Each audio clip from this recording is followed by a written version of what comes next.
Successful people make decisions very fast and change them very slow if and when they change them at all.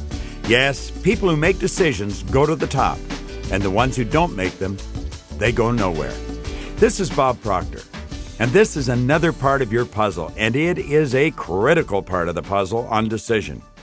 If you look on page 29 of your guide, I point out here the subject of decision, properly understood, contains as much, if not more, potential for good than any other lesson that you could possibly study. Now, mastering the ability to make effective decisions quickly will create for you what many people would consider to be a charmed life. It'll also keep you in the leadership role that is envied by many and understood by few. You see, decision makers do go to the top, and those who don't make decisions, they seem to go nowhere. Now, you would think decision's a simple thing to learn. But you know something? Hardly anybody's ever learned how to do it. Do you realize what a hurdle this is for most people? Do you know that you can go all the way through our educational system and never, ever, ever come across the subject of decision? They never teach us how to earn money in school. You could have a degree in economics. You haven't learned a thing about earning money. Well, they never teach how to make decisions. And as a result, people grow up and they're wandering around, what do you think I should do? What do you think? What do you think? And generally, the person asked doesn't think. Now look at the second paragraph on page 29. This is definitely a subject every parent should teach their children to master at the youngest possible age. And when we're teaching anything to a child, we should attempt to reduce it to the ridiculous in an effort to simplify the learning process. By the way, that's also good advice for the parent. I continually reducing stuff to the ridiculous for myself. Now, with this in mind, you could say that making decisions is merely answering a question. I'll give you something to think about. If you have got little children, why is probably one of the child's most favorite words. You might be wondering, why is it? Well, when a child's conscious faculties begin to develop, one of the first intellectual factors to move into action is the reasoning factor. And the reasoning factor thinks. Now, we discount them because they're small and we think, they wouldn't understand. So if they come up and we tell them to do something, they'll say, why, Daddy? Why, Mommy? Or why? And we've got a stock answer. It's the one we were given. It's not natural to use it. We say just because. Now, the truth is, we should explain why. And that child will understand it. You see, a little child is a mass of intelligence. The only thing they lack that you have going for you is experience and vocabulary. So we've got to use words that they'll understand, and we've got to make allowance for the fact that this may be the first time they've had this experience. When they ask why, answer them. And then they come and ask you, can I do this or can I do that? You might say, what do you think? I feel very good about the fact that I never made decisions for my kids. I was fortunate enough to have been studying all this material before any of them were born. Now, they're all grown up now, but when they came and asked me to do something, I'd say, well, what do you think? And they'd say, oh, Dad, don't do that to me. And I'd say, no, wait a minute, I'm not doing anything to you. What do you think? And I always got them to make their own decisions. Nobody did that for me when I was a kid. Decisions make a big difference. I'll give you an example of what a decision will do. I mentioned on a previous recording that I had never gone to school. Now, I'm not necessarily proud of that. I'm not ashamed of it either. And there's times when I wished I had gone to school because I think you develop a social intelligence there that you probably never develop if you don't go. And besides, it teaches you where to find information. But you see, when I became 15 or 16, there was a question asked, and it was, are you going to go? Well, we had a choice. No. All I did with my kids was change the question. I asked them where they were going to go. Let them make the decision. We must learn how to do this. Now, you'll see around the middle of the page, you'll recall at the very beginning of the program, we quoted Earl Nightingale where he said something that I'll never forget. And if you're looking for this, I can show you where to find it in his material. He said, strange and marvelous things will happen with constant regularity. as we alter our lives and begin to live in harmony with the laws of the universe. Now, one of the laws of the universe is polarity, the law of opposites. Everything in the universe has an opposite. There's no up without down, no hot without cold. Question and answer are opposite sides of the same thing. Every question must have an answer. And you're about to learn how to tune into the answer. You'll hear about rhetorical questions, questions that don't have answers. They're statements. Every question has an answer. That's why wise people are always trying to think of good questions to ask themselves. Now, understanding this law and then altering our lives to live in harmony with it is certainly going to assist in the decision-making process. One of the major causes of indecision is a person's firm belief in limited supply. And you see, this is given to us in school. As little kids, if you study economics, you're taught limited supply. Of course, when we're growing up, you always hear it. You think money grows on, I didn't even have to say the word, you had it. Now think of this for a moment. We're always taught there's a limited supply. There's not enough to go around. Take your hands off that.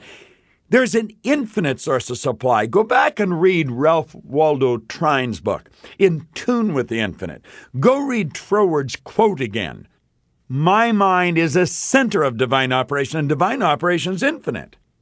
Now, as you study the supply piece of the success puzzle and develop a proper understanding of the true source of supply, you'll realize there's never any limits.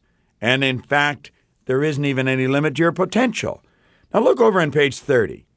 Here I'm pointing out that you can virtually eliminate conflict and confusion in your life by becoming proficient at making decisions. Now stop and think of the conflicts and the confusion that you have. Many people live in a constant state of confusion. Make decisions. There's people that are totally miserable. They don't have to be that way. They've got to make a decision. Now, decision-making brings order to your mind. And, of course, this order is then reflected in your objective world, in your results. No one can see you making decisions, but they'll almost always see the results of your decisions. James Allen said, we think in secret, and it comes to pass. Environment is but our looking glass. Now, the person who fails to develop their ability to make decisions is doomed because indecision sets up internal conflicts which can, without warning, escalate into all-out mental and emotional wars. There's a word to describe these sort of emotional wars. It's called ambivalence. My Oxford Dictionary tells me that ambivalence is the coexistence in one person of opposite feelings toward the same objective. Now think about that for a moment. You've probably been like that on many occasions. Leave, don't leave. Leave, don't leave. Do it, don't do it. Do it, don't do it. Go, don't go. Say it, don't say it. We're playing this game all the time. Just bang, make a decision and do it. Now, everyone on occasion has had these feelings. Well, with this piece of your success puzzle, you're going to examine the cause of indecision and its escalated state, ambivalence, and hopefully eliminate them by becoming a much more effective decision maker. Now, at this point, you could be asking yourself, how's a person expected to develop this mental ability, the ability to make decisions? Because we all know that the people that do it, they're the ones that make the big money. They're the ones that have the fun. They're the ones that keep moving. And how do we do it? Well, I've got an answer for you. You've got to do it on your own. However, you've already begun by thinking about and digesting this information. You're going to find that the value of a decision is going to have an awful lot to do with the courage required to make it.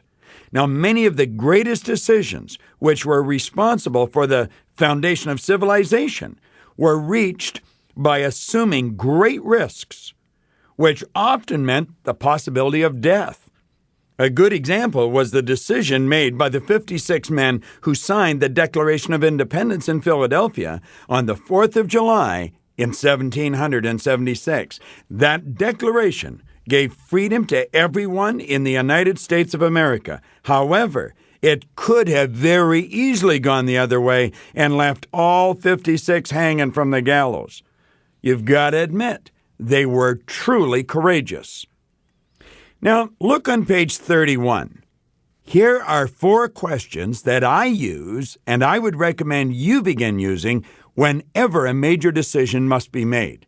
Rather than sitting around and wrestling with it and wringing your hands, just ask these 4 questions. And sometimes you may be not too popular by making the decision, but in the long haul, you'll be glad you did. Number 1, do I want to be, do, or have this? You've got to know, do I want it? Number 2, will being, doing, or having this move me in the direction of my goal? Number 3, is being, doing, or having this in harmony with God's laws or the laws of the universe? And number 4, will being, doing, or having this violate the rights of others? Now, if the answer to the first 3 questions is yes, and the answer to the last question is no, make the decision and get moving. Don't fool around with it. You can train yourself by asking these questions, and you can become very, very good at making decisions. Give this information on decision practical application and do it right now. Rather than merely enjoying the psychological aspect of this piece of the puzzle, in this space provided at the bottom of page 31, clearly describe a situation in which you are in the midst of making a decision. Then apply the information from these 4 questions to your personal piece of the puzzle. Write it out and then make the decision. I like what Ronald Reagan said. He said, when I've gathered enough information to make a decision, I don't take a vote, I make a decision. Now, the idea on page 32 is probably the best idea that you're ever going to come across to help you make decisions. Let me share a story with you. This story is written up in the Born Rich book. It's written up in the original copy of Chicken Soup for the Soul. It's a powerful story. It's a story about a man that raised $3 million in 3 hours, 3 days after he thought of it. I was working for a corporation at a lodge about, 100 miles north of Toronto 8 or 9 years ago. And halfway to this lodge is a town called Barrie, Ontario. Now, there's a main highway. The 400 highway runs right through the center of Barrie. On the Friday night, I went up to this lodge on the Thursday night, and I was working there until Sunday night. On the Friday night, a tornado went right across the highway, killed a dozen people, ripped houses apart, flipped cars in the air, and people in that part of the world are just not mentally equipped or physically equipped for something like that. I heard about it on the radio, but I was another 50 miles north of there. Sunday night, I was driving down the highway, and I stopped the car when I got to Barrie. I pulled off on the side of the road. I got out, and I looked, and I thought, wow, what a mess. Well, there was another man did the same thing at a different time, but he did the same thing. Now, this other man and I were to meet the following night, on the Monday night. At any rate, his thoughts were a little different than mine. He got out and he looked at it and he thought, wow, what a mess. And then he thought, there's got to be something that I can do for these people with the vehicle that we've got. He was the vice president of a broadcasting company that had a number of stations in the province of Ontario and in Quebec in Canada. Well, this idea, there's got to be something we can do for these people, kept playing on his mind. Now, he came out the following night and stood in the back of the room with another gentleman, and the two of them were evaluating the seminar that I was putting on because they were trying to figure out whether they wanted me to work for their broadcasting company, which I subsequently did and worked for the entire broadcasting industry in Canada. At any rate, he picked up an idea while he was in the seminar, and he mixed it with the idea that he had, we've got to help these people. On the Friday, he called a group of his executives together. He took a flip chart, and on the top of the flip chart, he wrote 333. Now, you'll notice on page 32, the A. I'm going to call that the A line. You can put anything you want on that A line. He put 3 threes. He then said to the people, he didn't have the rest of this drawing. All he had was 3 threes at the top of a flip chart. He said, how would you like to raise $3 million in 3 hours, 3 days from now, and give it to the people in Barrie? Well, he said there was stunned silence in the room. Finally, someone said, Templeton, you're crazy. The man's name is Bob Templeton. He said, we couldn't raise $3 million in 3 hours, 3 days from now. There's just no way. We couldn't do it 3 months from now. No, he said, wait a minute. I didn't ask you if we could or if we would if we should. I just asked you how you'd like to. Well, they said, sure, we'd like to. Well, then he put the rest of the drawing. He put a T on the left-hand side, just as it is on page 32. He put why I can't or why we can't on the other side, how we will. Now, he then put a great big X under why we can't. And he put next there. Now, he said, when we come up with an idea of why we can't raise the $3 million in 3 hours, 3 days from now, we haven't got any place to write it. And by the way, we're going to stay here until we figure it out. With the mind we've got, we should be able to figure it out. And he said, we're just going to think of how we will do it. And every time an idea comes, we're going to write it down. Well, of course, everybody thought he was crazy. Now, he said, when an idea comes up of why we can't, somebody's going to yell next. Well, finally, someone reluctantly said we could have a radiothon go right across the country. He said, that's a good idea. He started to write it down. And when he started to write that down, somebody yelled, you couldn't have a radiothon go across the country. We don't have radio stations across the country. Someone else very meekly said, next. Templeton kept writing. Then someone said, another idea, we could get Harvey Kirk and Lloyd Robertson to anchor the show. Now, Harvey Kirk and Lloyd Robertson were anchors on national TV in Canada. They weren't going to go on the radio. However, Bob started to write that down, and somebody said, you're never going to get those two guys on radio. And then a whole group of people yelled, next. And that's the way it's done. Every time an idea comes to your mind of why you can't do it, you say next, and you just keep figuring out how you will. And if you make a decision, it's going to be done. Bob made a decision. The $3 million will be raised in 3 hours, 3 days from now. It was on Friday they had this exercise. The following Tuesday, they had a radiothon go right across the country. Over 50 radio stations were involved. They raised $3 million, and they did it in 3 hours, and they gave it to people in Barrie. Now, the strange part about this is that radio stations are pretty cutthroat. They don't help one another. They're very competitive. They're not really the kind of businesses that get along with one another. And yet here was Templeton, had 50 competitors, all working towards the same thing.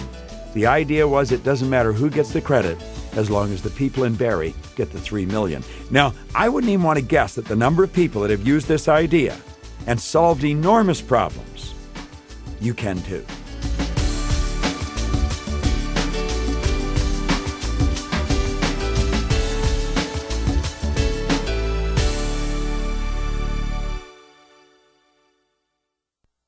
This is the end of Side 5.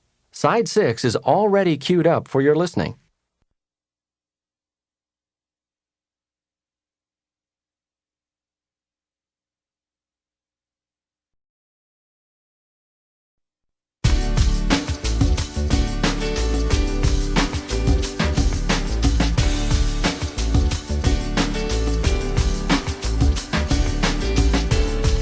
Now take a look on page 33.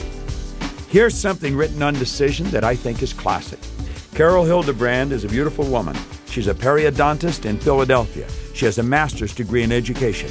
This woman is forever working at developing herself. And she's written something on decision that I think you can benefit from, because I want you to stop and really give consideration to just how much decision means to you. Now, she says there's a corollary element that must go hand in hand with decision. And that is commitment. It must be a committed decision. You see, Bob Templeton made a committed decision. Most of us, she says, have weak decision-making muscles. We do not even recognize what it means to make a real decision. We fail to realize the force of change a truly congruent, committed decision makes. Part of our problem is that we use the term decision so loosely that it has come to describe our wishes and not our commitments. Instead of making decisions, we state our preferences. The word decision comes from the Latin roots de, meaning from, and caedere, meaning to cut. Therefore, a decision means cutting from any other possibility. A true decision, then, means you are committed to achieving a result and then cutting yourself off from any other possibility. You test this with someone. Ask the next person you meet if they've ever been to France or Rio de Janeiro. or London, England? And if they say no, say, how would you like to go? How would you like to take the Concorde or fly first class and stay at the Ritz? Well, they say, I'd like to. It'd be nice, but I can't do that. You say, well, why not? Well, because I haven't got any money. Well, say, wait a minute. I'm learning something. I'm putting a success puzzle together. And the author says that you don't need any money until you make the decision. And once you make the decision, then you're going to attract the money. Do you know that I've seen people that wanted to buy homes and they weren't buying them because they didn't have any money? And I pointed out to them, I said, just go and buy the home. Once you make the decision to do something, the way will always be shown. But it's got to be a committed decision. There's no going back. Now, Carol Hildebrand concludes here. She's saying committed decisions show up in two places, your calendar and your checkbook. This piece of the puzzle is going to make a difference in your life. No matter what you say you value or even think your priorities are, you have only to look at last year's calendar and checkbook to see the decisions you have made about what you truly value. Then she gives a personal example. She says, I am committed to growth, both professionally and personally. A review of my calendar always shows multiple continuing education courses, seminars, and workshops in both the personal growth area as well as my profession. My checkbook is filled with tuition disbursements, purchases of books and videos. She says, you check the bottom line. See how you've reserved your time. Look at your expenditures, because those are the roadmaps to the decisions you have been making in the past.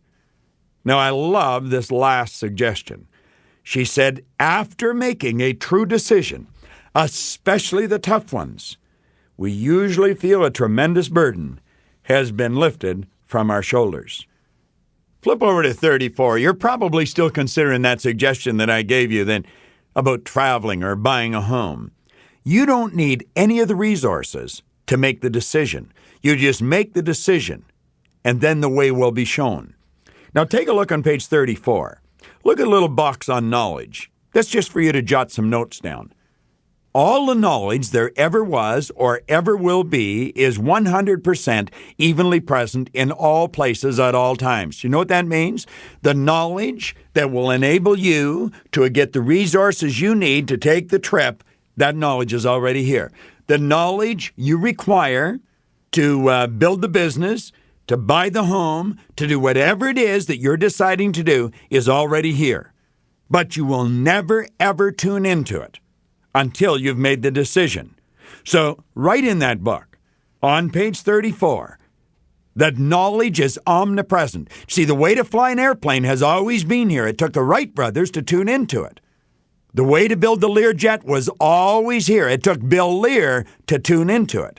The way to do anything that we can think of is already here.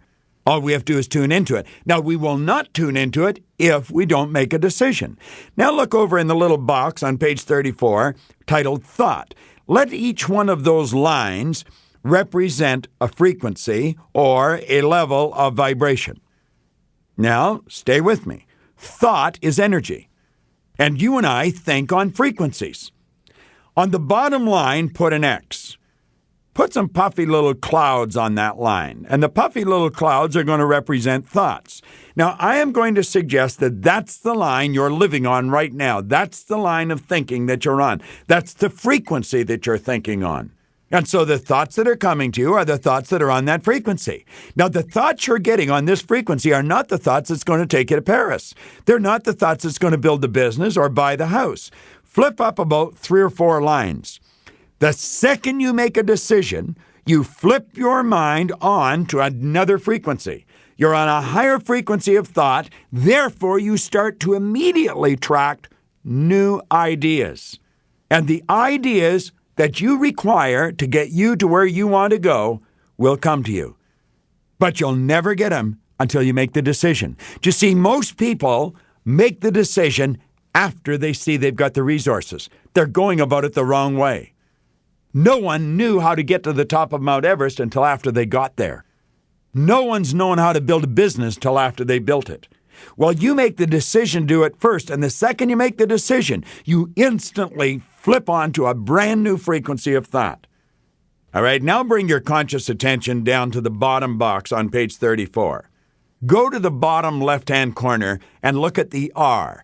The R represents your present results. Now go up to the top right-hand corner, look at the star. That represents your worthy ideal. Now, you have not realized your worthy ideal. It has not materialized. It's merely an idea in your mind. Your awareness at the present time is giving you the results you're getting. Let's use money as an example for a second. Let's say your results right now are $50,000 a year. The star may represent $50,000 a month. The only thing that's separating you from earning the $50 a month from the $50 a year is the awareness of how to do it.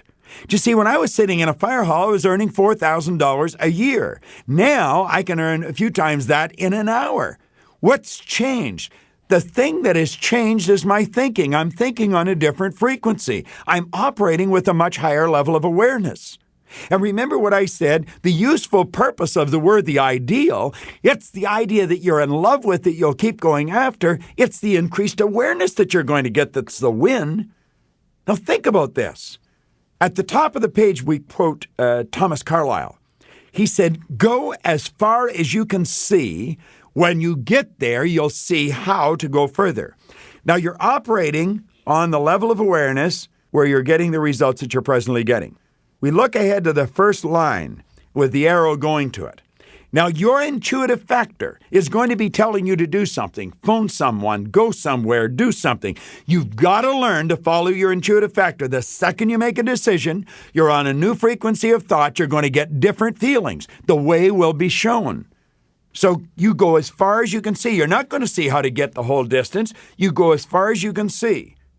And what did we say happens when you act? There's a reaction. And the action-reaction alters what? The conditions, the circumstance, and the environment. So beside that first line that you've moved up to, put a C, and an E. That's your conditions, your circumstance, and environment. You adapt to the changes that have taken place with your conditions and your circumstance and your environment, and then you'll see the next step of action. You take that step, you go on as far as you can see, you'll find your conditions, your circumstance, and environment will change. You adapt to that change. And how do you adapt? You adapt with your reasoning factor. This is where you've got to use your higher faculties. And step by step by step by step, you move to a higher and a higher and a higher level of awareness. Now, 5 years ago, you could not have solved the problems that you're solving now because you weren't operating with the same awareness 5 years ago. You have an increase in awareness. Now, that's the way it is. And I repeat again here, you don't have to slow down. You want to calm down. You see, it's when you're calm that you start to pay attention to the voice of God. What did we say that was? That's vibration. You get a strong vibration. It's your intuitive factor that picks it up. Look over on page 35. In a couple of different places throughout the puzzle here, we've given you pages to fill in. Ideas are alive. They do grow. And when ideas come to your mind, jot them down. Now remember what Carlyle said. Go as far as you can see. When you get there, you'll see how to go further. Make a decision. Right or wrong, make the decision. If it's the wrong one, you can always change it. This is Bob Proctor. Thank you.